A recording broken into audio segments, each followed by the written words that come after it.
right, picture this. A group of politicians from the 13 American colonies come together in this city, right here, to plot what turns out to be a revolution. A contentious Continental Congress needs to set forth some convincing reasons for declaring war. Congress turns to a brilliant 33-year-old aristocrat from Virginia, Thomas Jefferson. In a matter of days, the red-haired wonder writes one of the most celebrated manifestos for human freedom and self-government in the history of Western civilization. The Continental Congress authorizes Philadelphia printer John Dunlap to print 200 broadside, poster-sized sheets. The document, unsigned, is then rushed to waiting horsemen who put it in their saddlebags and gallop throughout the colonies. This is the internet of the time. On town squares and tall stairwells, orators read the document to large crowds of people. If this revolutionary war is to be won, thousands of farmers and tradesmen must be persuaded to take up arms and fight. And they do. Not many people realize it today, but scholars believe Jefferson intended for the Declaration to be performed and not just read. Its words and rhythms were written to be spoken in proud and defiant tones in grand public places. It's a safe bet that the Continental Congress never had in mind a performer like me, a black man. But Thomas Jefferson was not ignorant of the problem of slavery, of course.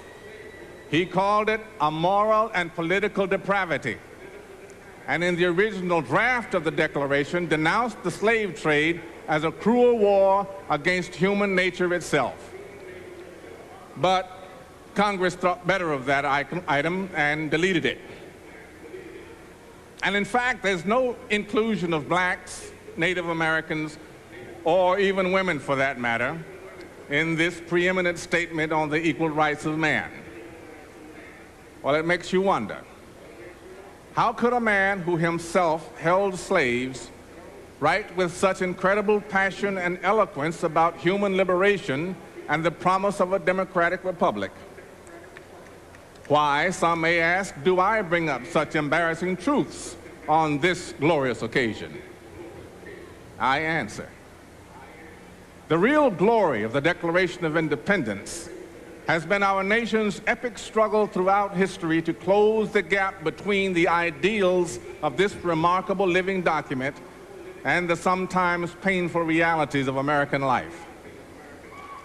The Declaration symbolizes the birth of our nation, of course, but also the constant struggle to achieve its ideals.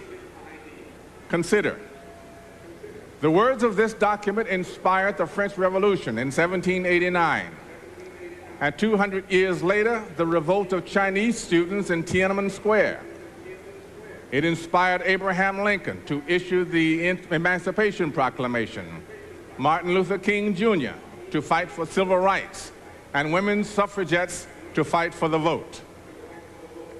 This business of fulfilling the Declaration of Independence is a difficult struggle, but it is also an ennobling struggle. Jefferson called the Declaration an expression of the American mind. It is why this nation is so great and why I am so proud to be an American.